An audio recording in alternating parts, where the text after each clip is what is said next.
तो दक्षिण पूर्व इकाई 3 है हिंद चीन में राष्ट्रवादी आंदोलन। दक्षिण पूर्व एशिया में हिंद चीन देशों से अभिप्राय तत्कालीन समय में लगभग 3,00,000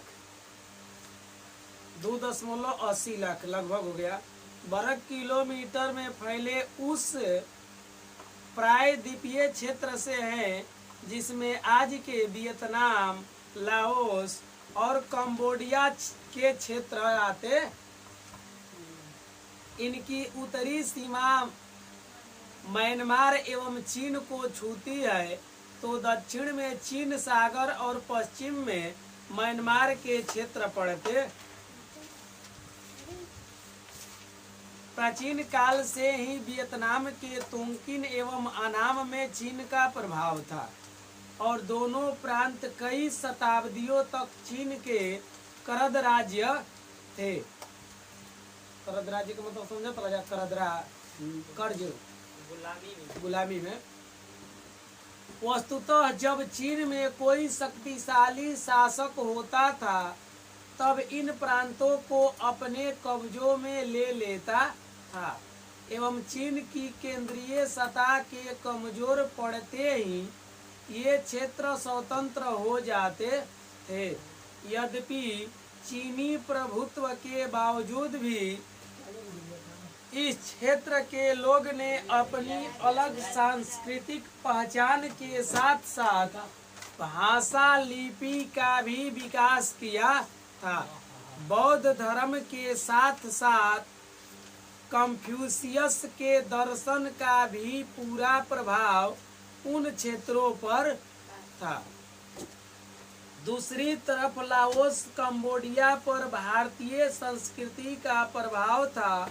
चौथी शताब्दी में कंबुज राज्य की स्थापना हुई थी जहां का शासक भारतवंशीय था। कंबुज भारतीय संस्कृति का प्रधान केंद्र बना।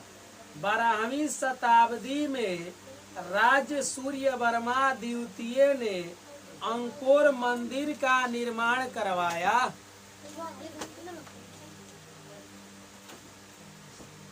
अंकोर वाट मंदिर का निर्माण किसने करवाया था? राजा सूर्यवर्मा। परंतु 16वीं शताब्दी में कंबुज का पतन हो गया था। 16वीं शताब्दी में कंबुज का क्या हो गया? पतन हो गया, माने उसका खात्मा हो गया। और मध्यकाल में आंतरिक संघर्ष की स्थिति उत्पन्न हो गई थी। इस प्रकार इस क्षेत्र के कुछ देशों पर चीन एवं कुछ पर हिंदुस्तान के सांस्कृतिक प्रभाव के कारण ही यह हिंद चीन के नाम से जाना जाता है। क्वेश्चन लिखिए।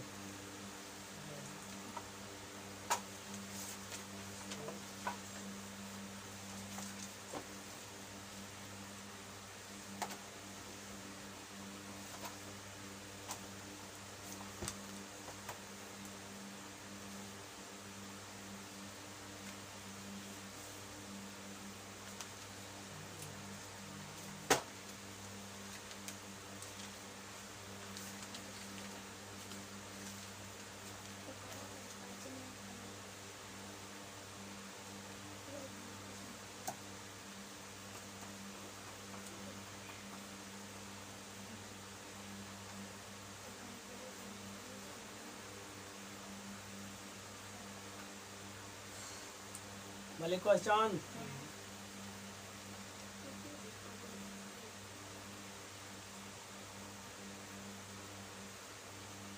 दक्षिण पूर्व एशिया में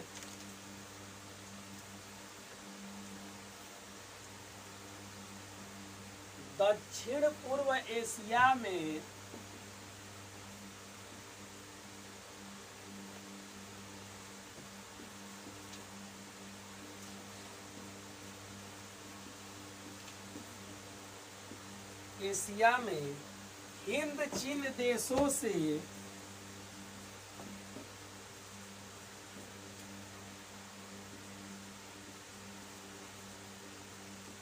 हिंद चीन देशों से अभिप्राय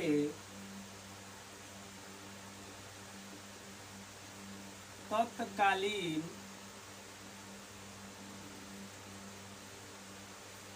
अभिप्राय तत्कालीन समय में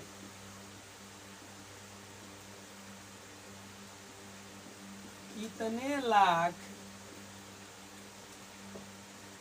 वर्ग किलोमीटर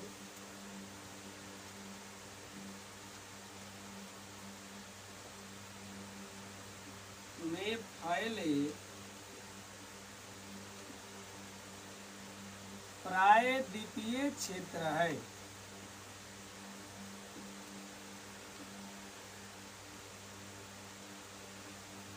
लगभग आंसर हो जाएगा 300 ना जी, 3 लाख 3 लाख 3 लाख ना। हाँ 3 लाख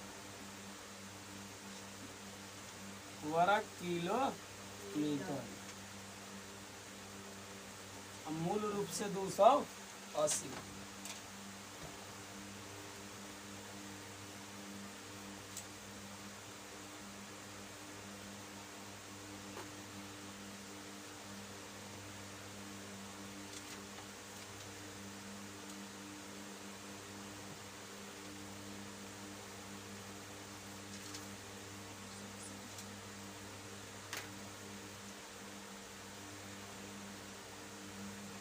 अगला question, Laos Cambodia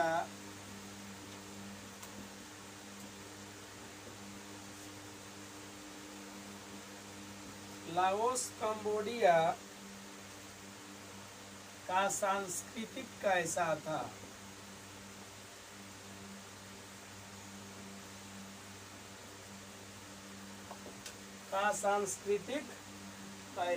Laos Cambodia का सांस्कृतिक कैसा था? आंसर में भारतीय। अगला क्वेश्चन होगा, चौथी शताब्दी में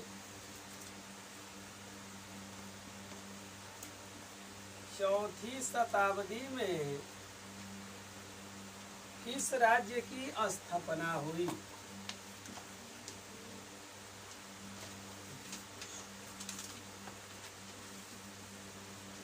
किस राज्य की स्थापना?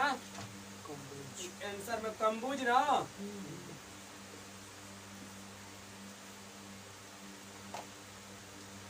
अगला क्वेश्चन,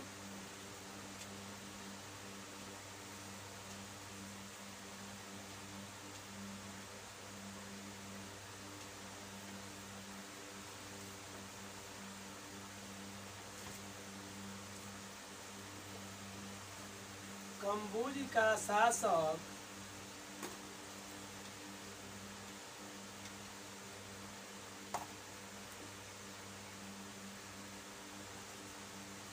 किस वंश का था?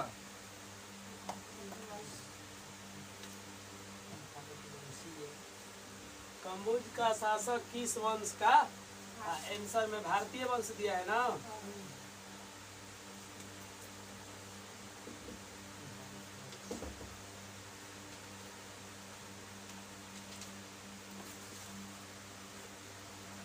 दक्षिण पूर्व एशिया में हिंद चीन देशों से अभिप्राय तत्कालीन समय में कितने लाख वर्ग किलोमीटर में फैले प्रायद्वीपीय क्षेत्र है? तो लगभग 3 लाख वर्ग किलोमीटर। मूल रूप से अगर 3 लाख, अरे हाँ 3 लाख नहीं देगा तो कितना देगा? 280 देगा। 2.80 वही 2 है। तबे ना 3 लाख यही तो हो जाए। 300 पर ध्यान बता, 280 न दिया। अगला है कि लाओस कंबोडिया का सांस्कृतिक कैसा था? तो भारतीय। चौथी शताब्दी में किस राज्य की स्थापना हुई? कंबुज। कंबुज का शासक किस वंश का था? भारतीय वंश। भारत वंश ना हो जाए।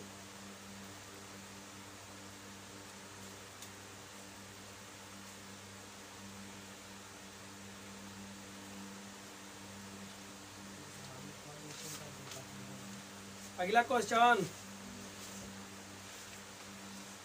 देखो, अंकोर वाट मंदिर का निर्माण किसने और कब करवाया था? अंकोर वाट मंदिर का निर्माण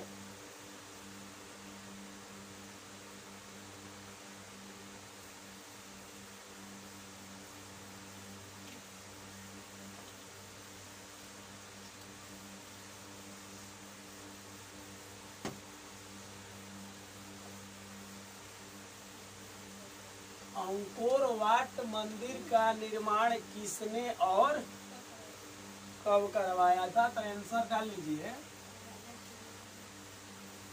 सूर्यवर्मन द्वितीय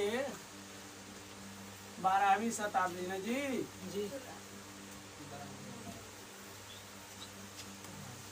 फिर से अंकोर वाट मंदिर का निर्माण किसने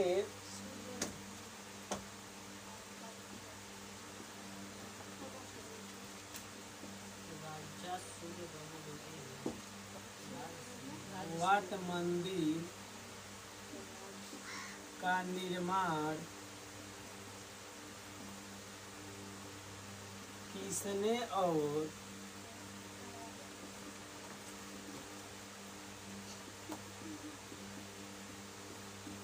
आंसर क्या बोल रहे हैं? राजा सूर्यवर्मन द्वितीय सूर्यवर्मन द्वितीय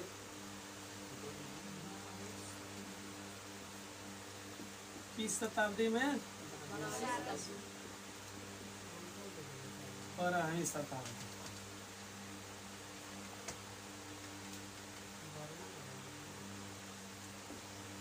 अगला, कम्बुज का पतन कब हुआ था? 16वीं शताब्दी में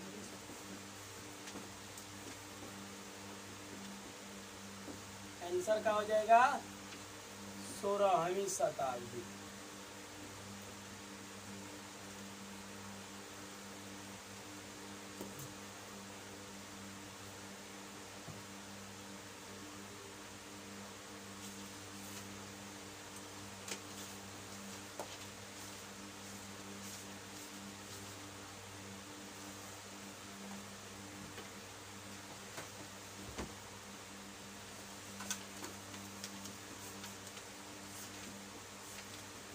हिंद चीन का अर्थ क्या है?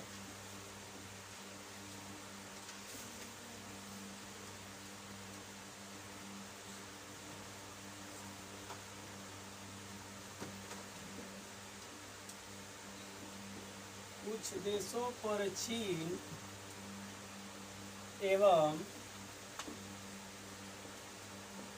कुछ पर हिंदुस्तान जी। हिंदुस्तान इसे लिखा संस्कृत।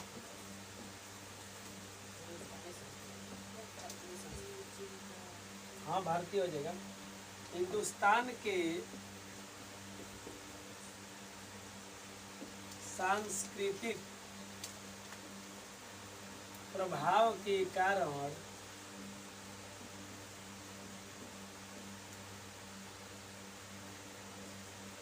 यह गलती नहीं बताइए, अब सही से ना। हिंद चीन के नाम से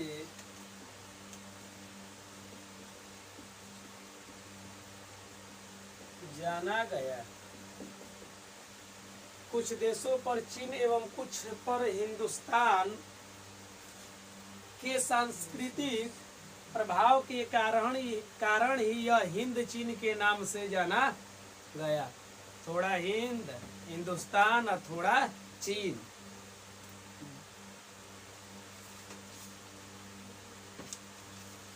कुछ देश पर हिंद के सांस्कृतिक चलत रहे, चीन के, या कुछ पर हिंदुस्तान के, भारत के।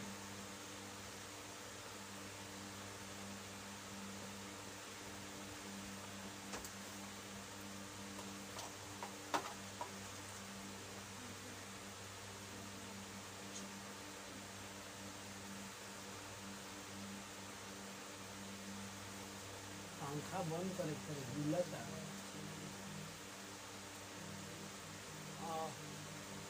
बंद करो।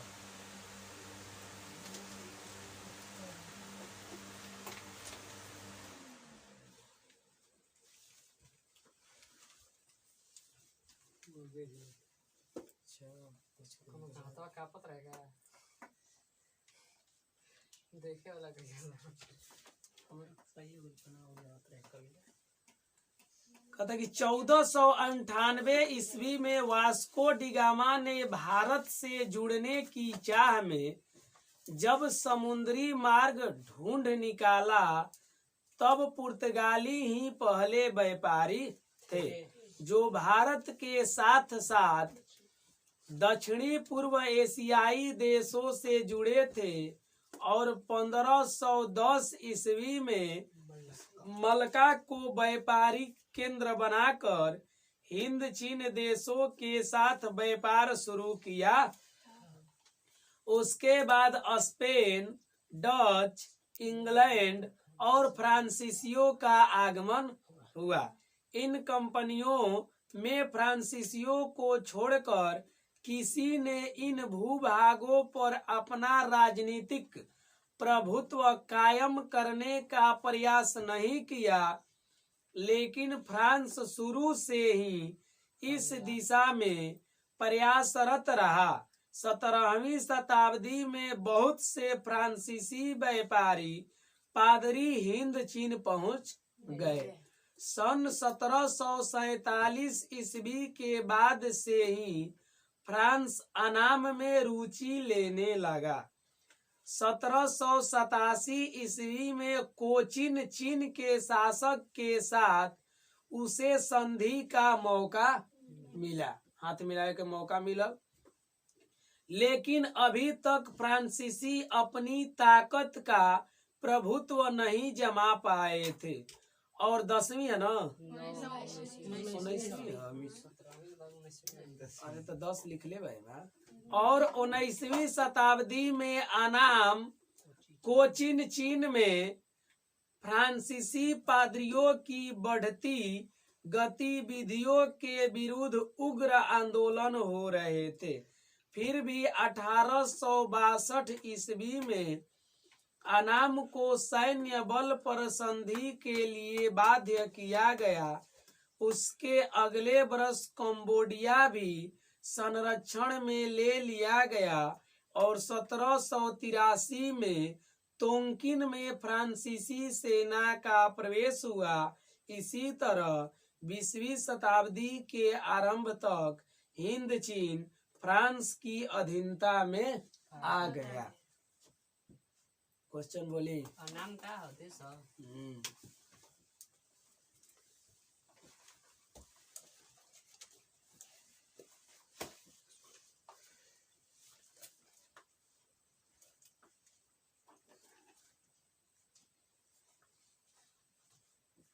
क्वेश्चन पहला, वास्को डिगामा भारत कब आया था?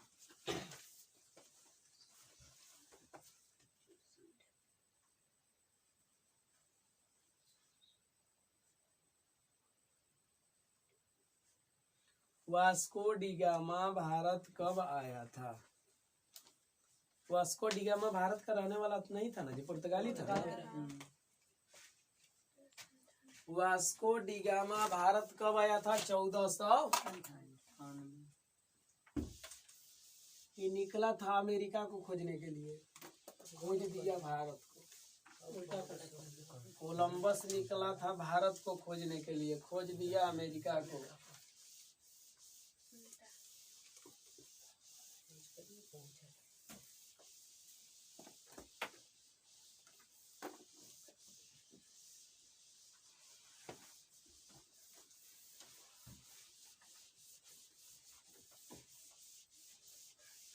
क्या बोल रहे हैं क्वेश्चन?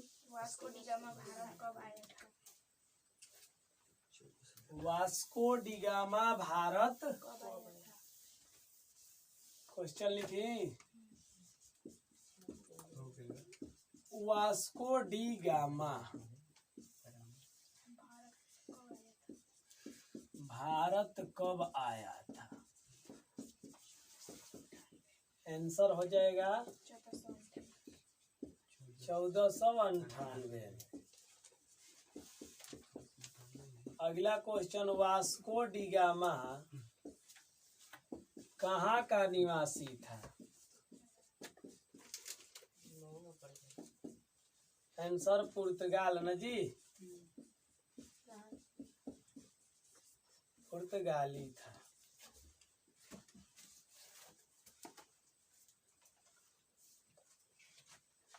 कहाँ का निवासी था ना, हम्म, तो लिखल है भी और कोई। पुर्तगाल खाली कहाँ का नहीं,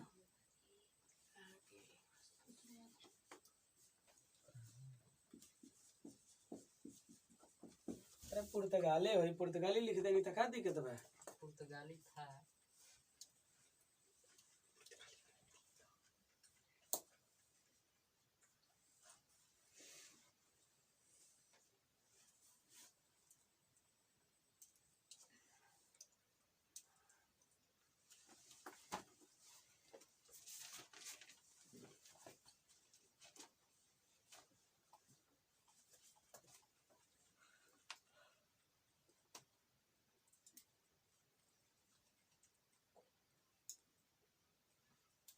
लिखा जाए अगला क्वेश्चन।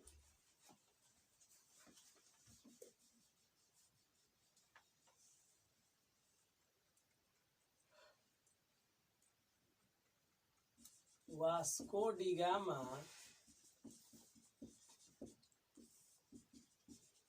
कब मलका को व्यापारिक केंद्र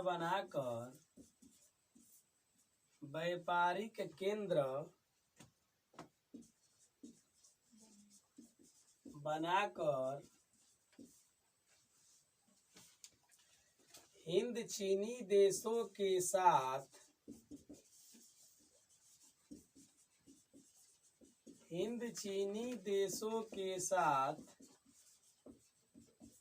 व्यापार शुरू किया था।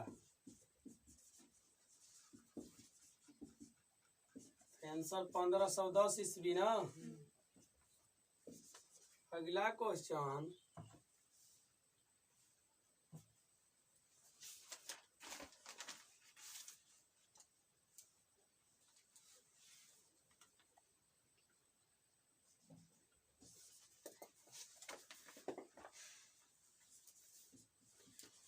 कौन सी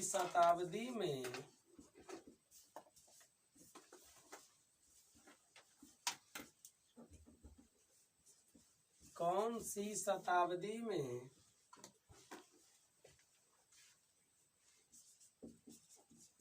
बहुत से फ्रांसीसी, हर सही से बात दीर्घई से, फ्रांसीसी व्यापारी कोष्ट में पादरी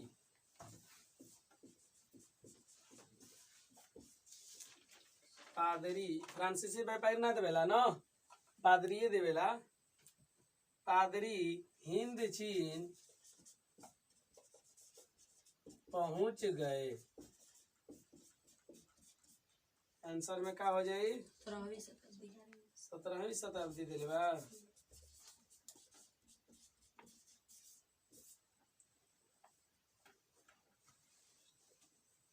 अगला क्वेश्चन लिखा जाए,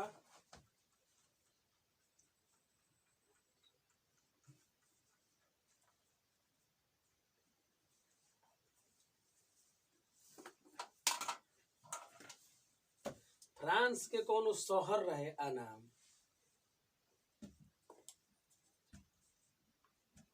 जैसे चीन के शहर कोचिन है ना, वही तरह फ्रांस के कहीं शहर आनाम है। बोली क्वेश्चन,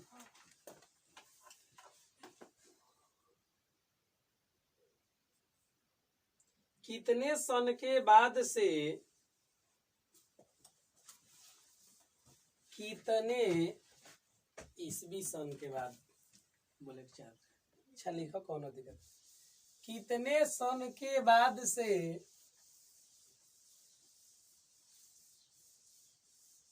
फ्रांस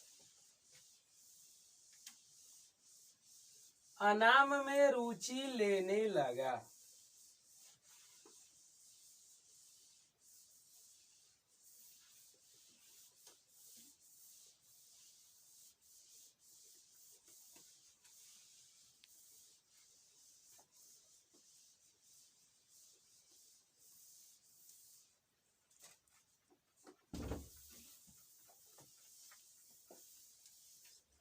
पता ना हो 1747 ना।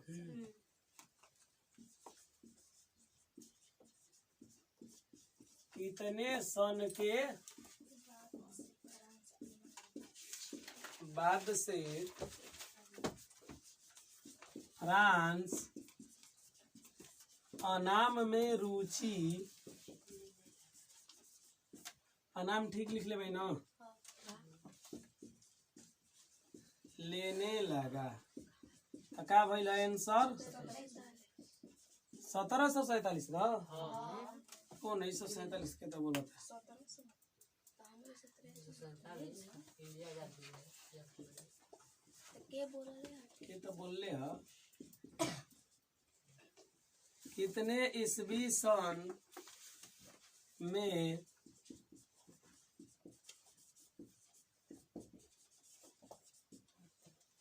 कोचिन चीन के शासक के साथ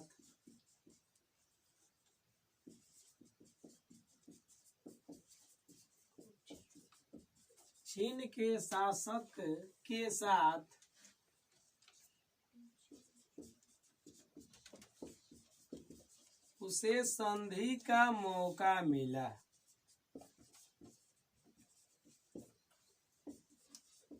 सत्रह सौ सतासी न जी। जी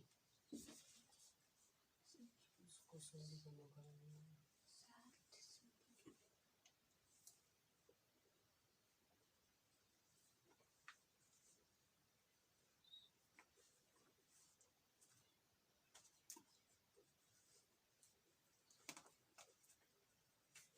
लिखवाएगा रूस को संधि का मौका मिला। रूस उसे जहाँ बाटे तहाँ रूस ना हो सकता। कहाँ है? मैं रूस पढ़े के बारे इतना तो कौन था? फ्रांस फ्रांस तो है। कितने ईस्वी सन में कोचिन चीन के शासक के साथ फ्रांस को संधि का मौका मिला। हाँ।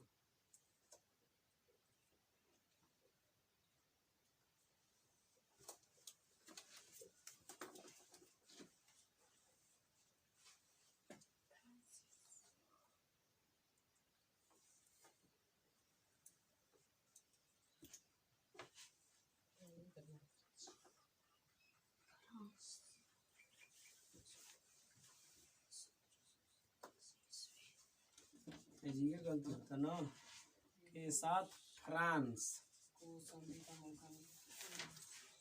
को संधि का मौका मिला। अगला क्वेश्चन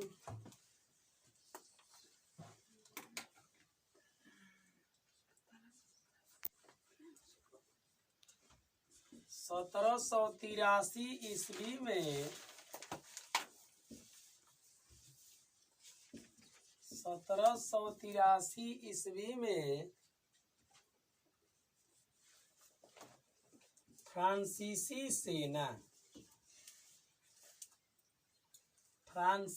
सेना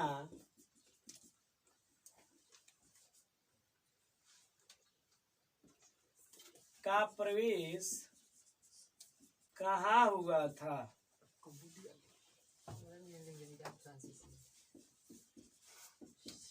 अब लिखा गई तो लिखा गई तोंकिन में। अगला क्वेश्चन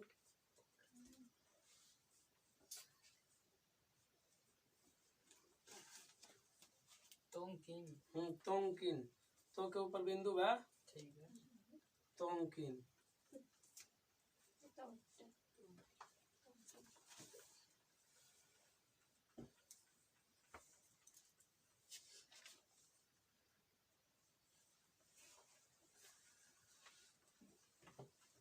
आगे चले के न जी।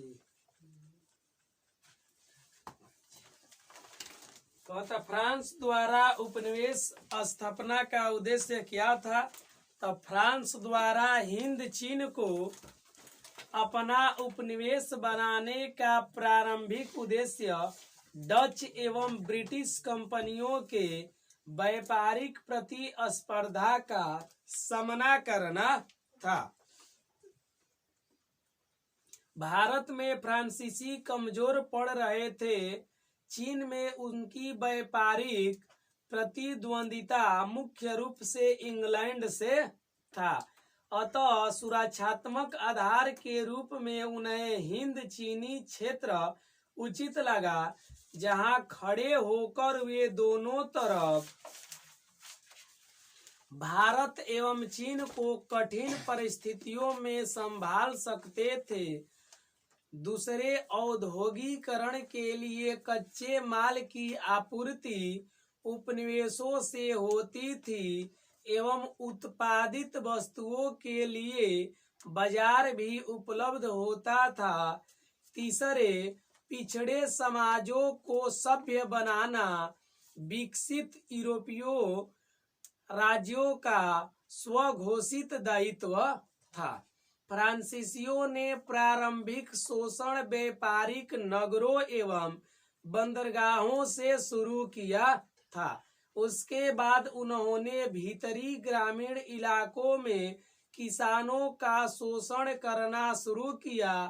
तोंकिन के जीवन का आधार लाल घाटी थी, जबकि कंबोडिया का मेकांग नदी का मैदानी क्षेत्र एवं कोचीन चीन का मेकांग का डेल्टा क्षेत्र था। चीन से सटे राज्यों में खनिज संसाधन कोयला, टीन, जस्ता, टंगस्टन, क्रोमियम आदि मिलते थे। पहाड़ी इलाकों में रबर की खेती होती थी और मैदानी क्षेत्रों में धान की खेती होती थी।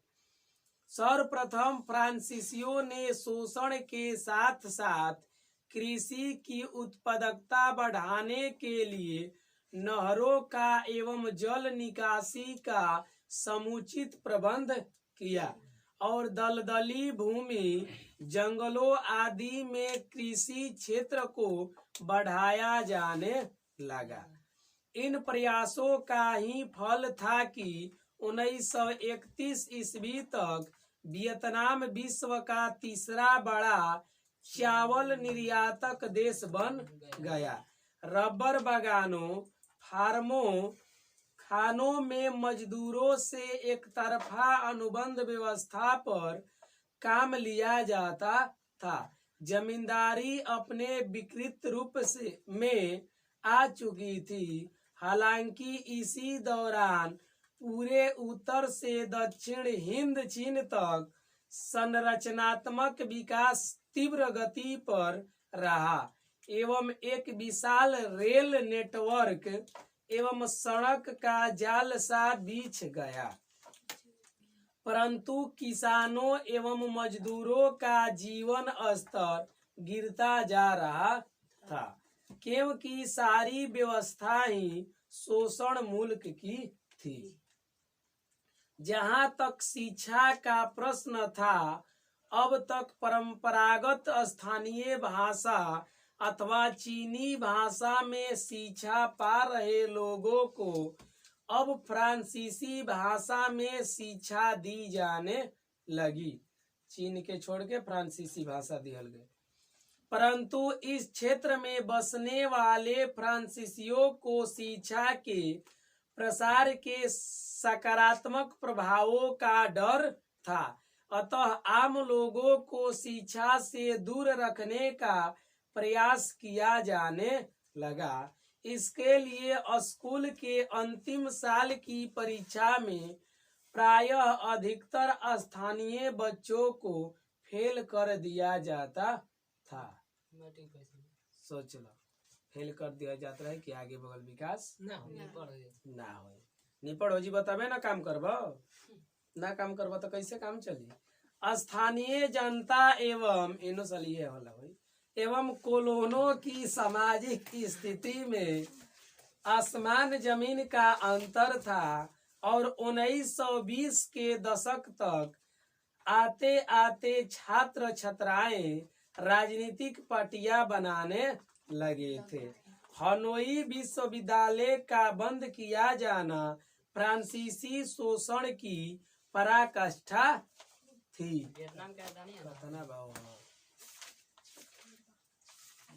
नेक्स्ट करिए भी बहुत है बिल्कुल सब एकरा में क्वेश्चन निकालल जाओ ना बा क्वेश्चन पढ़ लेंगे तो बात है तीसरा निर्यातक चावल का तीसरा निर्यातक देश तो सुना ना नहीं सर किसी वियतनाम में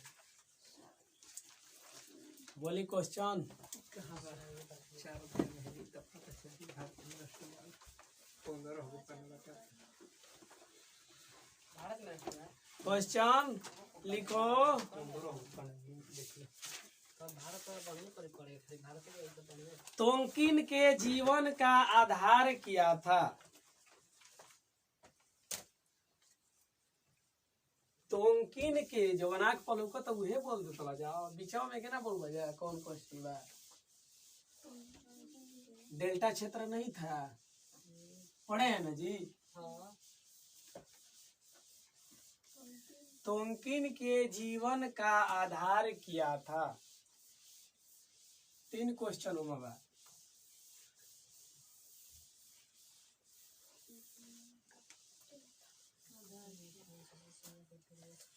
तोंकिन के जीवन का आधार मुमकिन व्यक्ति रहे ना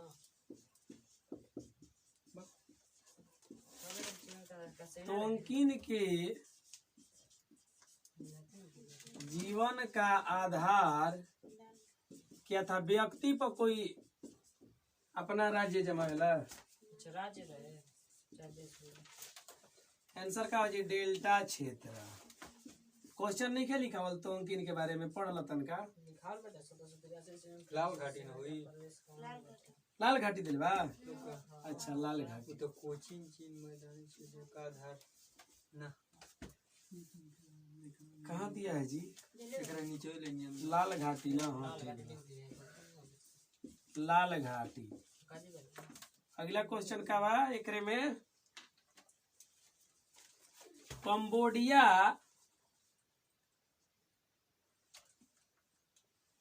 कंबोडिया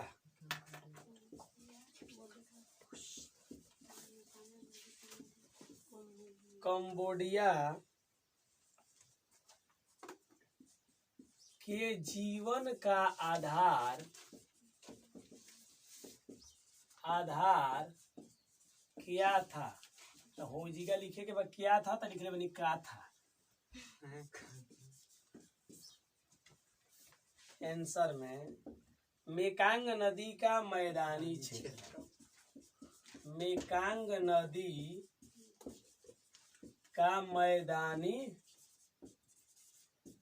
क्षेत्र अगला क्वेश्चन इसी में है ना जी कोचिंग चीन कोचिन सही सही कोचिन कहाँ है जी हाँ जी जी बात कोचिन चीन के जीवन नहीं खेलो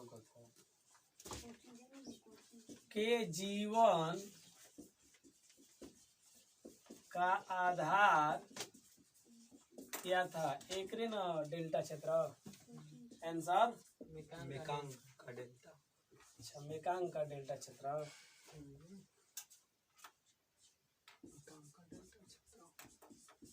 मेकांग का डेल्टा क्षेत्र डेल्टा बुझाता ना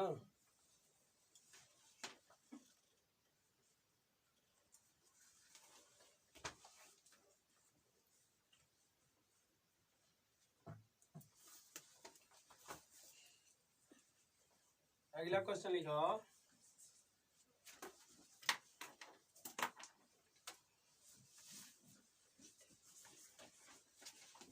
चीन से सटे राज्यों के पहाड़ी क्षेत्रों में किसकी खेती होती थी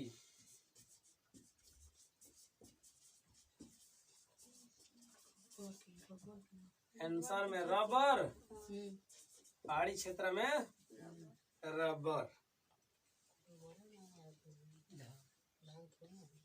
मैदानी क्षेत्र में ना अगला कहाँ आंसर लिखा क्वेश्चन लिखा था तो ऊपर है चीन से सटे ना लिखने दिक्कत है।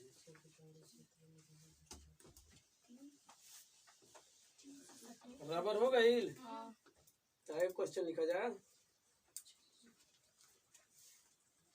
चीन से सटे राज्य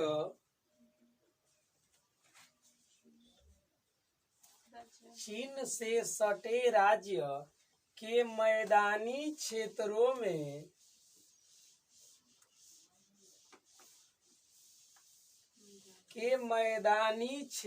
में किसकी खेती होती थी?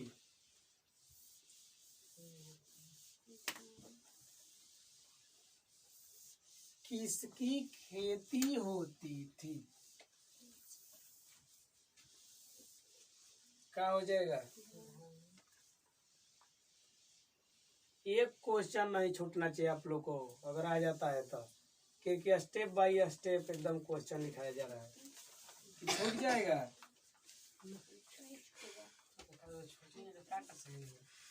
का कर सकी न जा को लिखावा जाता छोड़े खातिर धान के ना हो। अगला क्वेश्चन चीन से सटे राज्यों के मैदानी क्षेत्रों में किसकी खेती होती थी? है चीन हो। अच्छा चीन से सटे राज्यों के मैदानी क्षेत्रों में किसकी खेती होती थी? आंसर में धान। अगले में चीने आ गई है।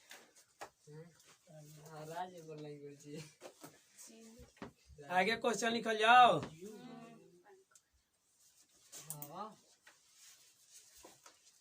विश्व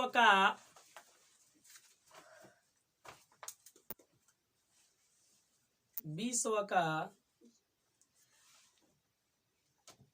तीसरा बड़ा चावल निर्यातक देश,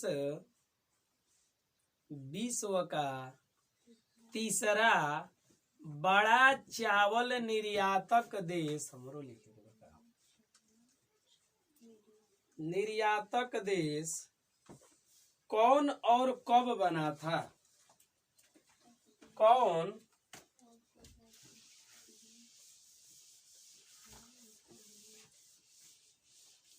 गलती होता कौन देश डाल लिया जा? हाँ और कब बना था?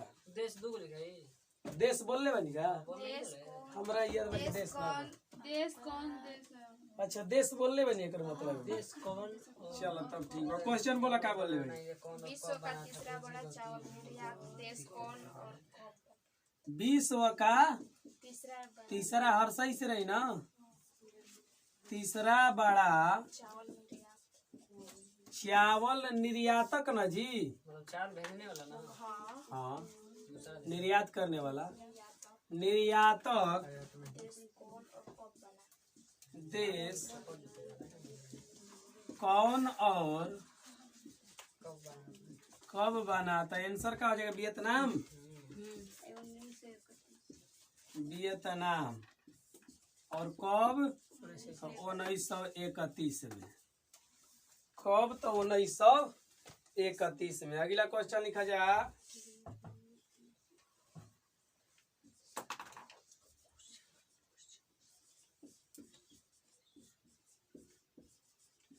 एक तरफा अनुबंध व्यवस्था क्या है?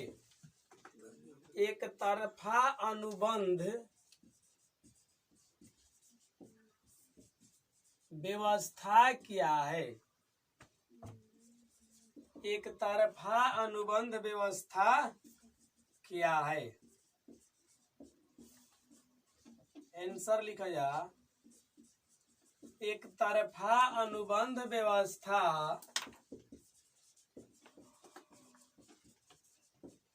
एक तरफा अनुबंध व्यवस्था एक तरह की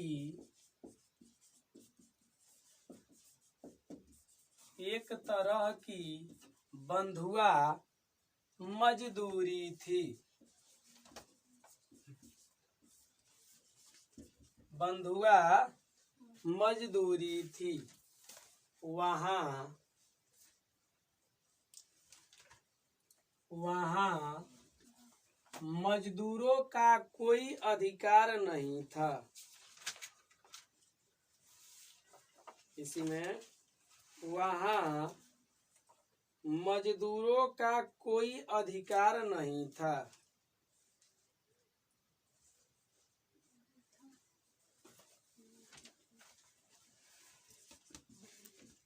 वहाँ मजदूरों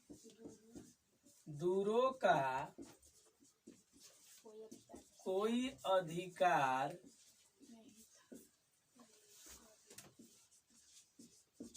नहीं था, जबकि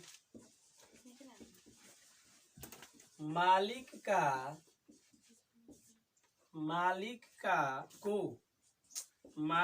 को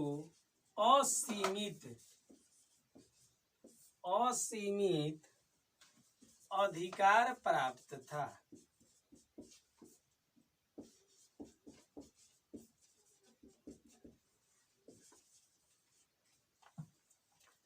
किसको अधिकार प्राप्त था? मालिक को, लेकिन मजदूर को कोई अधिकार प्राप्त नहीं था। इतना रुपया आपको मजदूरी दिया जाएगा तो दिया जाएगा, आप कुछ नहीं कर सकते इसके विषय में। मालिक तय करेगा। मालिक तय करेगा कि 8 घंटा की 2 रुपया दी कि 10 रुपया दी। करना है तो करो, ना तो जबरदस्ती करो, वो करेगा। नहीं हो देगा पैसा हो। पहले ये भी डर था ना जी।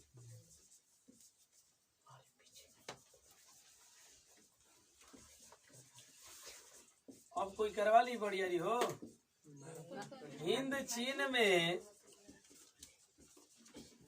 बसने वाले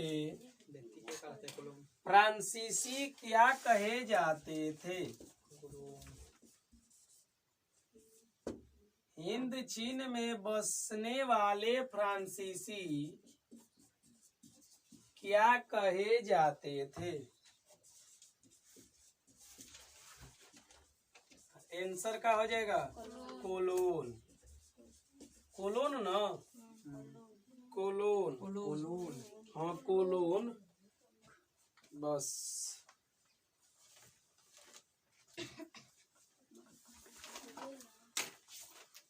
आज यहीं तक रहेगा। भूगोल में चलेंगे, 2 दिन में भी खत्म हो जाएगा। जहाँ क्वेश्चन बने जो उन्हें पढ़ा नहीं है इसी का।